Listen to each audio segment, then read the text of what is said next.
It's Tromonte and Friends. Let's have a conversation. Hey, it's Tromonte and Friends. Subscribe to the channel. We got another great episode. I have one of my long lost sisters on the episode. Introduce yourself. I'm Jennifer, the best. I don't know about all that. But yeah, Jenny, finally got you on. How you feel? I'm nervous, you guys. I don't know what he's asking. I'm nervous, that's all. So you're the person I always tell you out of your family to break the cycle. How do you feel about that pressure? I think it's a lot of pressure because people are watching me to fail. Like who? Friends, family. I mean, even, my own family at first, it was hard, I'm not saying they don't believe in God, but they don't walk it, right? So walking this and doing this journey alone was tough at first because anything I would do, I get criticized. You cussing. Oh, you go to church? And I'm like... You still get criticized today? To this day. Yeah. I think all the time, whatever I do, it's being watched. Mm-hmm. It's like they want the failing part, like she gonna fall. Why do you think your close family and friends want you to fail? That's a good question. I don't know if it's because I'm the only one doing it and they haven't gotten there, or they want to get there and they just don't know how to. I don't know. I've had that conversation before and it never goes anywhere but yelling and arguing. Yeah, so yeah. You were raised by your dad? Correct, and my stepmom, yep. Where's your mom? She lives in New York. Do you have a close relationship with her? I do not. And why not? Growing up, I think once we got separated, I didn't see the wrong of her, right? Like what she did wrong, I always seen my dad as a bad person. Mm-hmm. Because he wasn't in the picture and he left, right? It was my mom struggling with three of us at one point, and we were bouncing from house to house, apartments to apartment, one bedroom, crowded. So I always seen my dad as a bad person. Like, how you gonna leave your family? Mm-hmm. And we struggling out here. The man is usually painted as the bad person. Yeah, at first I was like, and I mean, I seen my mom do things that I don't think anyone should do, right? But she had to do what she had to do. Mm-hmm. And at that point I was like, well, I always looked up to her because I was always with my mom. So when I got split, my dad decided to come in and get us one by one. I noticed the issues that my mom had, the bad habits and stuff that I didn't realize at the moment. Mm-hmm. And then I think I resented her for like just giving us away and not kind of being in the picture. And not being there. Like, I'm like, as a mother would fight. I feel like, especially when you have 4 girls. Like, it's different when you have boys and you're like, oh, they're with their dad. But 4 girls, to me, that's different. I wanted that bond. I wanted to be there with her. Like, I just felt like the connection just went. And she didn't try. That's what I think. I didn't see her trying to fight for us. Mm-hmm. How's y'all relationship today? Has she made more of an effort over the years? I think she tries to call and talk. It's just still not there. Like, she tries to be lovey, and I'm just like, don't touch me. Honestly, it's hard. I'm not gonna lie. It's a hard relationship. I try. I'm very forgiving, so like I've forgiven her, but I think I haven't gotten past the point where it's like, why haven't you tried still? Like, you still can try to have a relationship with us. Like, I'm grown now. Like, what you did in the past is the past. Mm-hmm. But I just think she just doesn't know how to, and her addiction doesn't help. What is she addicted to? Drugs. Yeah. Do you want to have a relationship with her even though you're getting older? Because sometimes I feel some of us, as we get older, we still yearn a relationship that we didn't have. So we're trying to make up for it as we grow. And then there's some of us who just like, fuck it. I'm old now. I don't really need your presence in my life. I still want that relationship. I feel like a woman always wants their mom around. Like, I want my mom there when I go through stuff, when I have a heartbreak. Like, I feel like those are the moments when I want her around. Like, mm-hmm. Regardless of what happened in the past, I'm like, I still want you here. I still want you to act like you care, that you have kids. Like, I don't know. I see the effort at times. I'm not gonna knock her where she does try. I think it's more my part, putting in the part to like allow her to give me what I've been missing. But it's like sometimes I'm just like, you still don't want to change. Like, when is the time you want to change? Like, you have a granddaughter now. You're about to have a grandson. When is your time to like get it together? You didn't do it for us. Do it for them. Like, that's how I feel. Like, forget about us. We're already all grown. Like, now you have 2 little ones that you can start all over with them and start that relationship. So that's where I'm at with that. Your stepmom, how does she feel? Because I'm pretty sure she sees you as her child. For sure. But it's not the same as your biological mother. Correct. Or the absence of your biological mother. But I'm sure your stepmom's done a great job, right? She did. I think she did an amazing job to raise 4 women that are not yours. Different attitude, sacrifice, doing the stuff that my mom was supposed to do, right? Like money for clothes and stuff. Like, my stepmom did all that. To this day, I am grateful for her. Like, I don't think a lot of women would put themselves in that shoe. You had to raise 4 girls that are not yours, and you have only 1 son. That's a lot. That's a whole different.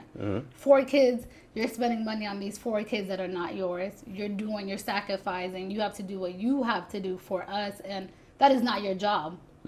Your job is, to help, I think, and, guide, but I don't think that her role was to do what she did. But I think that I'm beyond grateful for her, and I think she knows that. To this day, I will do whatever I can for my dad and my mom. I call her my mom to people, and then people be like, wait, I thought you have another mom. But my mom is my stepmom. Like, she has done everything. She sacrificed a lot. I've seen it sacrifice. I watch her sacrifice a lot for us. How would your life have turned out if your biological mom was in your life? And then, with her absence, do you think that's affected you in relationships with men? Oh, for sure. I don't trust people or men or whatever you want to call it. I think there's deeper to it, not just because of my mom, but I don't trust. I think there's an issue with that. My mom, if she was in the picture, I think it would have been better because I would understand stuff. Like, I would have someone to go to that went through certain stuff in life. Like, my mom went through a lot with my dad, so I feel like she could have guided me and given me the examples that I need. I didn't have that. Like, I had my sisters or I had friends. And think about your friends. They gonna tell you. That's right. What they think not the right way. So, yeah.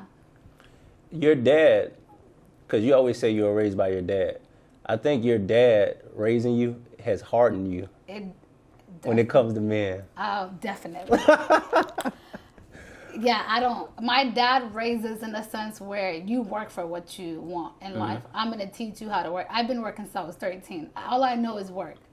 So when he got me a cell phone when I was 13, the first thing he told me, here's the phone, but you got to pay the bill. And I'm like, dog, like, I'm 13 years old. What you talking about? I got to pay some phone bill. But I would go to work with him. And during the summer, him and my stepmom, I would go clean houses with them and do whatever we had to just to get the money for my phone bill. And he always told us, like, you don't depend on nobody. You don't ask people for nothing. You get it. You earn it. You do it. So I think, in a sense, yeah. I mean, I don't play. You don't think you're too independent? I do. I'm not gonna lie. I am. And I'm not even gonna lie. I am. I'm too independent. I don't feel like I need you. That's not like a bad thing, though, to feel like you don't need nobody. But somebody to love you, though. And to do things for you, even though you can do them for yourself. And it's hard. I think my pride gets in the way. Like, I am prideful in the sense where, like, I don't like asking for help. I can give my last $20 to someone and they won't even know it. And I'm like, shoot, I gotta find it now. And I won't ask you for it. But I've gotten better. I'm not gonna say that I'm all the way there. I've gotten better where I allowed people to help me. And I've asked when I need help sometimes, but... No, you don't. Not all the time, but I do if I really, really, really, really, really need it. Then I'm asking. But other than that, no. I think that it does hinder. It hinders my relationships a lot. Because a man wants to feel wanted, and in a sense where he's helping you, and Yeah. he'll be like, then why am I here? Like, Yeah, I've said that before. and I just be like, because I want to. Duh. It's not if I didn't want you, but I get it. I understand now a little bit more. I get it. You being too independent, how does that play into your faith? Because we all have to depend on someone much larger than us to carry us through life. Oh, it's hard. That's a battle every day. Like, trusting God, and I have that issue where I'm like, oh. And you got this attitude where I'm going to just do it. I'm going to get it done. Yeah, and I don't, some way, somehow it's going to get done by me. But God showed me some real What is he stuff. showing you, Jenny? Listen, I struggled, okay? He's like, oh, you think you got this? All right. So I piled up a whole bunch of stuff and see how you going to handle it. And there was times, I remember that one time where, like, my car broke down, financial aid got taken away from me. I was working 3 jobs. It was just a lot, and everything just crashed, like, just all at once. And I'm like, It'll happen like that. I was like, oh, God. Then I just got on my knees. I said, okay, you know what?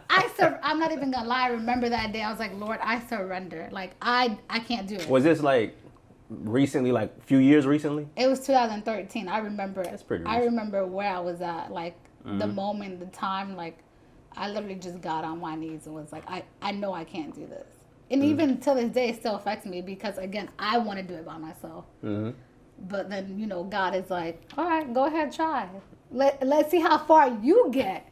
Because he showed me there's some detours, there's some hills, some mountains that I got to climb. So I've seen that I can't do it all by myself.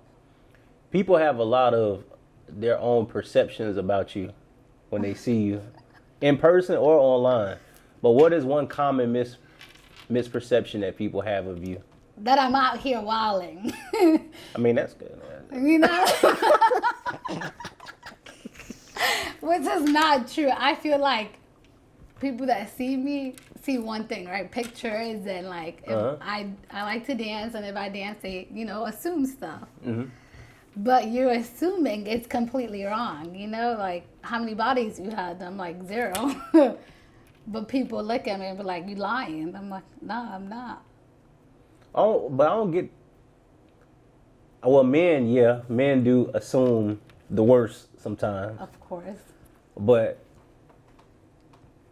I think when people assume that about other people, that's just like them projecting their own thing onto people. Because if they don't really know you, unless you're referring to people who kind of know you. No, I'm referring to anyone. Maybe even people that do know me but don't really know about me, right? Like, we have a friendship now, but you don't really know the depths of me. So you're going by what you see again. Like, I've had friends that when I told them, they're like, their mouth is like, and I'm like, what? And they be like, you lying. I'm like, I'm not. We can call people that would tell you that won't lie for me. Yeah. Call me. Yeah, call him. He'll tell you. Call me. You have no problem showing off your flaws. I don't. And usually you work out a lot and you have a scar on your stomach. Where does the scar come from? My appendix. It erupted when I was 2 months. And then they left something in there, so they had an emergency operation. And the second time. So when they first did it, they didn't do it. They didn't do it fully. No, they didn't do it correctly. So I don't know what they left something inside. So what happened was my dad left the hospital and my mom was still there, but my mom didn't know English. All they did is made her sign papers. Signing those papers, like, there's an emergency operation that they had to do right away. What happened was they come back, they're like, we don't know if she's going to make it. And my mom's like, she just made out a certain, but they're like, no, we just went back. And she lost too much blood. Oh. So, this is my first time ever hearing this story. So my mom was just obviously like crying, and my dad got there and he's like, what are you talking about? And the doctor was like, look, all I can say, if you believe in God, literally told my dad that, pray. That's what was said to my dad, and my dad was like, all right, well, then here I am still.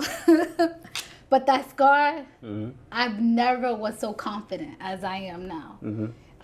My friends, they can tell you I was always hiding it. I would wear shirts, double shirts, to like hide the line, because you can tell I was a little bit more chubbier before. So I was very insecure about it. I would not wear a two-piece. You would never have found me in a two-piece. None of that. I was just like, no, I ain't gonna show people this. Because, you know, people stare and it's like, what you looking at? Yeah, they do. But Where'd you get the confidence from to start showing honestly, I was at work one day and this lady, she has the same scar. She was skinny and she came and ordered from us. And my friend, she was like, Jen, look, she has the same scar as you. And she's like, look, she's showing it. And the lady was like, yeah, that's your story. Like, why you afraid to show it? And then I was like, oh, like. Sound like God talking to you. Yeah, man. and I was like, at that moment, I'm like, okay. I was like, oh, thanks. And my friend there, she was like, Jen, you should just show it. Like, who cares? It's you. It's your story. You're alive because of it. And whatever people say, they gonna say. And I got the most amazing feedback. Like, I remember that day, everybody was writing me email. Like, I just got phone calls, everything. Because people knew how big it was. I was not for it at all. And when I did it, I was like, okay, now I'm good.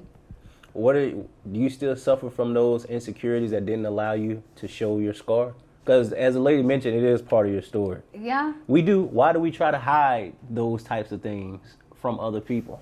I think because society, I think the image that we're giving every day, we're under pressure all the time. Like, you have to look a certain way.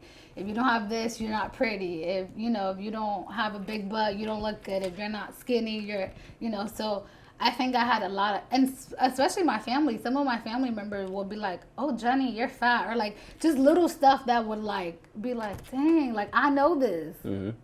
I'm sorry I'm not a stick like you. I don't have the genes like you. But it was a lot of just, I was picked on as a child. So I was never like, here I am. Like I was always the shy one. Like I'm more open now because I worked on myself, but it took a lot for me to be where I'm at right now. Speaking of, I remember when I first met you, I was like, man, she kind of got a chip on her shoulders, man. Was I right? Why you have a chip on your shoulder? You have been through a lot, but I don't think people know enough. And it's not just you. This speaks to like a bigger issue. A lot of people don't know what anybody has went through. Correct. So they just assume. Like me, when people see me, it seems like I'm a clown or whatever, but they don't really know. Story. They don't really know the pain. They don't know. They know a little bit, but they don't really know, right? Exactly.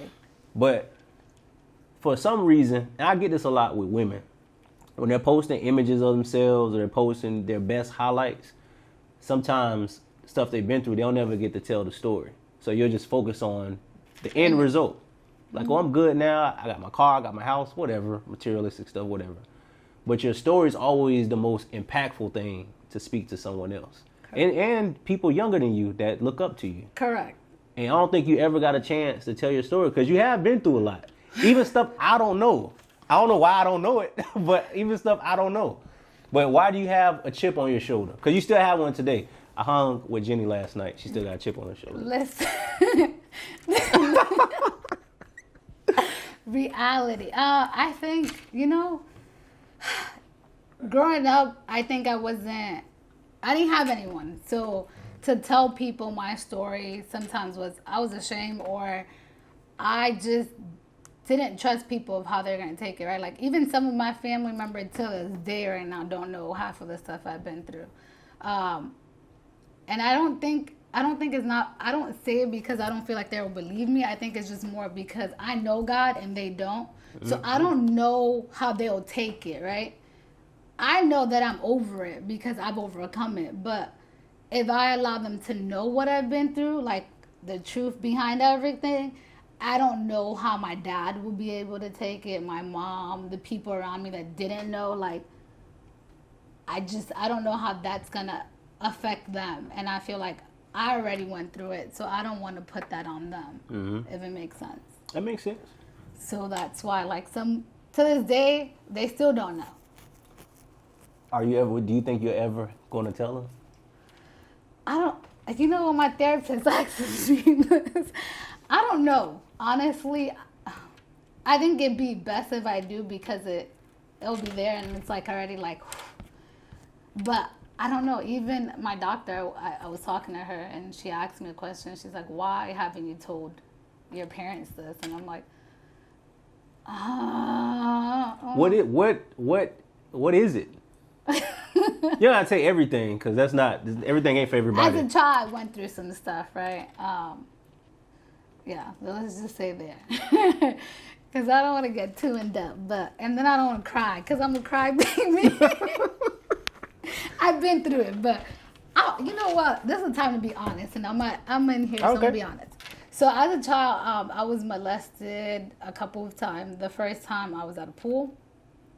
I think I was like 6. Honestly, I can't remember the age. I think I was 6 or 7. There was a guy playing, he had water guns, and I wanted to play with the water gun because, hello, we're kids. What kids don't want to play? Yeah, you're right. And he just started touching me inappropriately. But at first, I didn't know what was going on. I was just like, what the heck? And I just kept on playing like nothing. And then I remember him telling me, you tell your parents, I'm going to kill them. And I think that's what kind of like, I held back from it, right? Like, and I remember I seen my mom coming down. My mom literally just went upstairs to get something for us, and she was coming right back down. And again, like at that moment, like seconds, anything can happen. And I remember seeing her. I just ran, and I remember just seeing like there was like blood on my bathing suit. My mom was like, "What happened?" I was like, "Oh, I was jumping on the, the rails. We used to do that a lot." She's like, "Didn't I tell you not to do that?" I lied. But I like just wanted to go back upstairs. She's like, we just got here. I was like, no, I just want to go upstairs. And from that moment, I never acted like it happened. Like it just went into like, this never happened to me. Yeah. And then it happened a couple of times after that. And family member, it happened, and I just was like, I'm not going to say anything because, again, I don't know if they would have believed me. I think they would. I just think that I was just afraid of what they would think. I also thought it was my fault as a child. Like, I don't know better. So I'm like, that was my fault because I went to go play with the water guns. Like, who tell you go play? You don't even know that guy. So, yeah, that's my story, you guys. And I'm not going to cry. I think that's powerful that you shared that. And it's crazy because most women I know has been molested. I think that's the saddest thing ever. But most of them, they haven't told many people. For some of the same reasons. Like out of fear. And then some of them don't think, people, their close family is going to believe them. Because they've been molested by a family member. Yeah. And it's like the family will back the family member before they back the child. Like a child, if you're 5, 6 years old, you don't really know what you're talking about, right?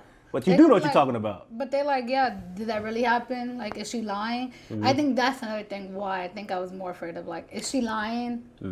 And people don't understand how that makes someone feel, especially when they've been through something like that, rape or whatever. Like, when you call someone a liar, like, you don't even know, and you're calling me a liar. The first thing you want to say is a lie because you don't want to believe who did it.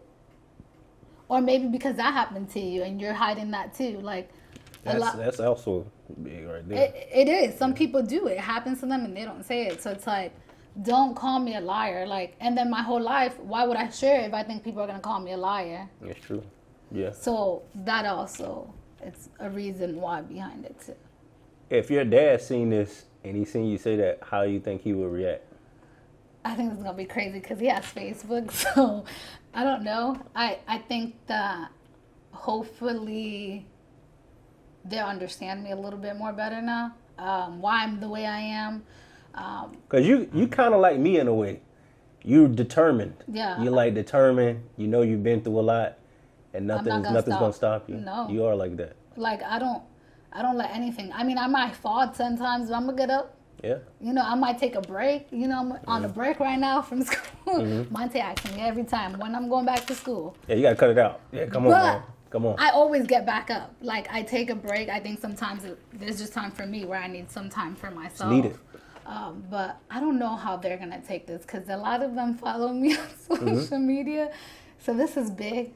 But I think it's great for them to hear it because, like I said, perception ain't reality. So people perceive things a certain way. Like, that's not real, though. That's not what's really going on. And a lot of times, especially during 2020, I think it's taught us to take a step back and reassess. And we need to have conversations with each other, uncomfortable conversations at times. So you can tell people that you've known for a long time what you really went through. most people not. If I told some people what I've done, because people see me now, I'm so calm and stuff like that, they'll be like, nah, man, not Monte, man. Yeah, I was mean. A lot of people don't know that. I can see that though. I was. Because you mean to me still. No, I'm not. I'm nice. But no, I was like, and I think because of my situation, of what I've been through, I was very not approachable. I mean, I've always had a nasty attitude. I felt like the world owed me something. The world didn't owe me anything. Did Christ change you in your attitude? Absolutely. I would never say it was me. I won't give credit to myself for that. Because I know the girl that I was. I mean, she's still in here. Oh, I know. It takes a lot for anyone to see that person, but God was the main source to changing my life. Like, I would not be where I'm at if it wasn't for him. And that attitude I had, I was nasty. I didn't care about your feelings. I didn't care if you were my friend for years and I lost you. That didn't matter to me. If you hurt me, it's game on. You're going to get hurt back. Yeah. Worse. And 10 times, yeah. Because I knew I hurt with words. See, I used whatever I knew, and I'm going to hit you right where it hurts. And I wouldn't care. Like, at the moment, even, like, I lost some friends along the way. And now I sit back, I'm like, wow, like, you really, like, your mouth was just reckless, girl. And then I'd be like, and thanks God he changed it. Because along the way, I've met some amazing people. Yeah. Do you ever talk to God about everything you've been through? Yes. I mean, I've cried. I've had plenty of conversation with him. The man above knows. Does that bring you peace?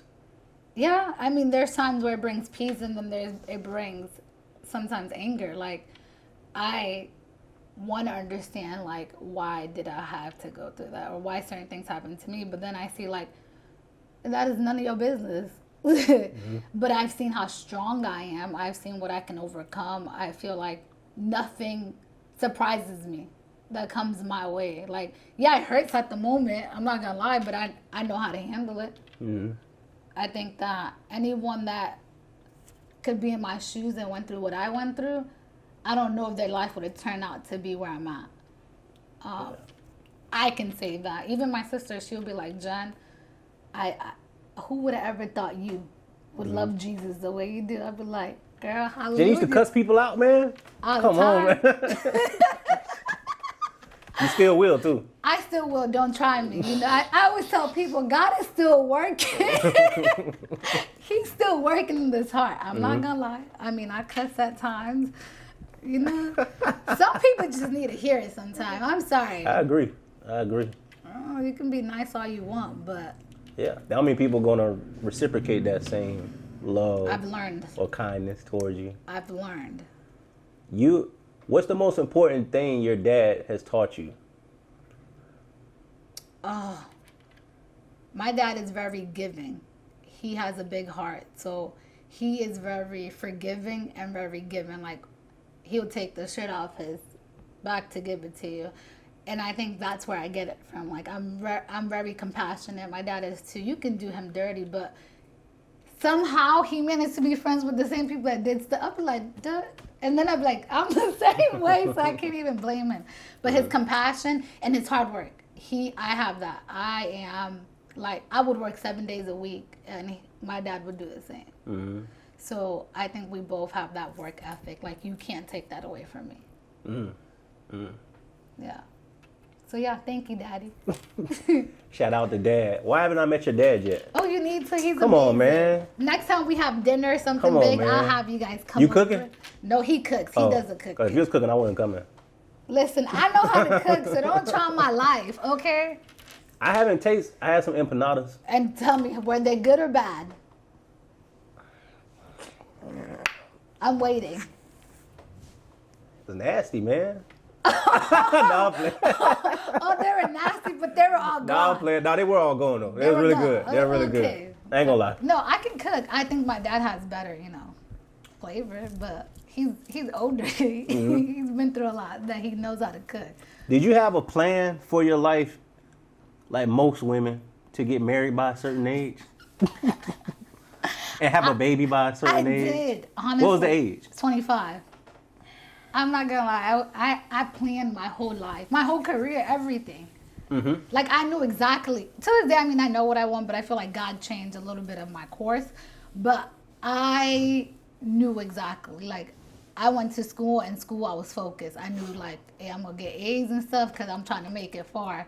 But, yeah, I thought I'd be married by now. You had nobody propose to you? No, isn't that crazy? No.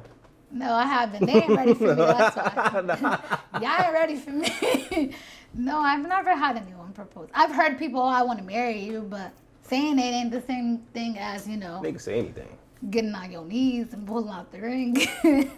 Was that, so you've been in one serious relationship in my line? Yeah, Or was it two? I was gonna say two, but I'm gonna say, okay, we can say two, but All I'm right. gonna say, because it didn't last as long, but yeah. the first one was like, I think that one really impacted my life and changed like a lot. Why? If he were to propose to you, what would you have said? Yes. Absolutely. So what happened? What happened, man? You just said absolutely. So what happened?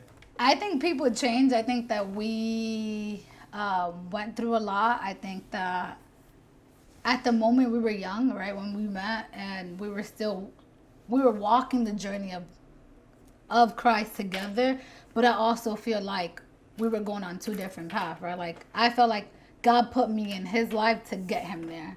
And I felt like I probably wanted more, and that was probably what it was. But to me, I thought it would go further than what it went. Yeah. But I think we changed. I think that, again, I was quite, like, if you did something to me, I wouldn't say anything. Like, I was just shut down. I was very, like, I would just shut. If I was mad, I was shut. Oh, you definitely like that now. No, I'm not. Completely not. Don't try my life because I'm coming for you. But no, before, I'll be, I'm honest though, I did not speak up for myself. There was things that would bother me, and I would just be like, oh, I'm gonna let that slide, right? And then I think when I started saying stuff, it looked like I was changing, right? Because if someone doesn't do it, and then 2 years later, I just keep, I'm coming with, why you doing that? Like, what do you want? You're gonna think I'm changing, but it was just, I never did it at the moment because, I don't know, I just was shy. I don't know what it was. It was something there that kept me from saying what I wanted to. Or at times when I would, it felt pointless for a minute. Like, it would be like, I don't even know why I'm arguing with you because you're not even gonna understand why we keep having. I think we just grew apart. Y'all still talk? Absolutely not. At all? Because people still like every blue moon, No. but nothing. There's no communication though. Dang. I think it's best for both of us. Yeah, probably. I think that sometimes you have to do that to whatever anger, whatever you have inside of you, let that go so you don't portray it on the person. But I think it was best for me. I know that if we still kept the relation, like that friendship, I think it would have still continued to hurt me because I knew I wanted to be with this person. So I think that I wasn't strong enough to cut it, so someone had to do it, right? Yeah. And did you ever get the closure that you were seeking? Yes and no. I think closure, I don't think you'll ever get the closure you want because people are still going to tell you what they want you to hear. Sometimes they may tell you a little bit of the truth, but I think that you wanting to know why not me, like what did I do wrong, I don't think they're going to give you all of it. Right. They may give you a little bit of it, but they won't give you the whole thing. I mean, we talked, we had a conversation once, and I mean, it went well, but then I felt like I didn't get what I really wanted to know. But I think it was best for it not to know. I think it's, because then that makes you feel like something's wrong with you. And at that point, that's what I thought. I was like, what did I did wrong in this relationship? Like, did I cause all this? Like, was it my fault? Like, did he guilt you into thinking that it was your fault? I don't know. I think it, maybe not. I'll be honest. I don't know. I think it was mostly me. I had, again, insecurities. Like, I'm like, am I good enough? Like what? I was there. Like, why? Like, there's questions that you start thinking, like, was I good enough for you? Was I not wifey material? Like, what did I not bring to the table? What did I lack? There's the things that you want to know, so when your next relationship comes, you don't redo the same cycle. Right. But I know I learned some stuff. I think that there was a lot of people in our business. Yeah. And I think I played a part in it. I'm not going to lie. I can be honest. But again, it takes a lot to be honest with yourself. So It does. I don't blame everything on him. I think I take some of the fault too. I know what I did wrong. I know what I could have done better. But again, when you're young and you're in love, like you don't really think see anything like that. no. I mean, I think I seen there was red flags about like stuff that he would say to me to like to make me realize where it was at. But I think I looked past that because I wanted it to work. Yeah. You know. Y'all do that a lot. We do. Y'all do that a lot. Listen, don't ignore the red flags. If they're there, they're there. It causes more pain. It caused more pain. Like I knew when it was done. Like I knew it. And you just kept. Yeah, I just kept thinking that because we always did that. We would take a break and go back. Take a break and go back. And I was like, well, it always comes back, right? Like, but for some reason, I knew that time it wasn't. Like deep down in my heart, I knew. I was like, this is like over. Yeah. And you said it impacted your life. It did. So you don't see men the same. You don't see men the same way. I don't think you be giving men a fair chance, man. I probably don't. I don't know. I just feel like I don't see people.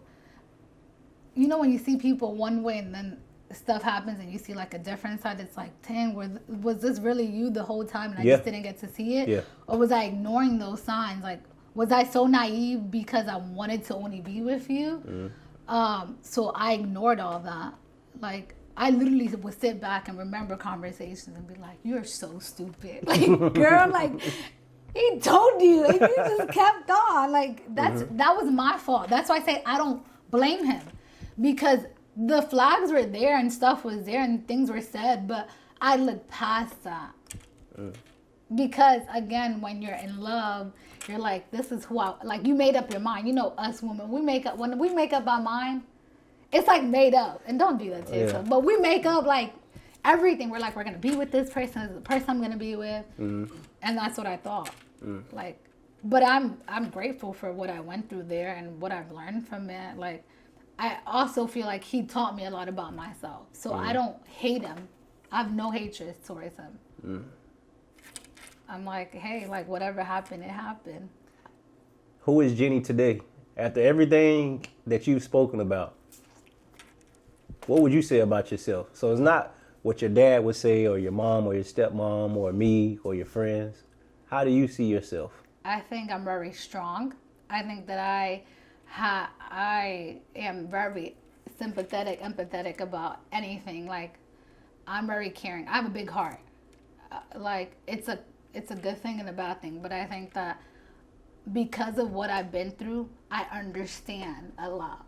Like, I can place myself in your shoes and really empathize and, like, cry. Like, I can cry for what you're going through because I've probably been through something similar. Or I just feel like, dang, that hurt to know that. So I very, like, I have a big heart and I think I'm strong.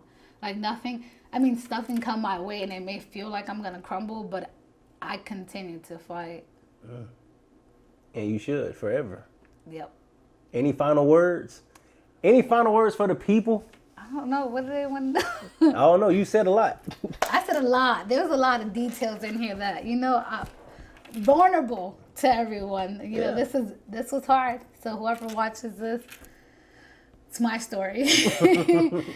And I decided to let it out here. So. Well, thank y'all thank you for coming on. Because you're so nervous. It wasn't even that bad. You're so nervous. It wasn't bad. I just thought it wasn't that bad. Hey, thanks for watching Tromonte And Friends. Subscribe to the channel. And Dad, I hope I meet you soon. Because this is ridiculous. Peace.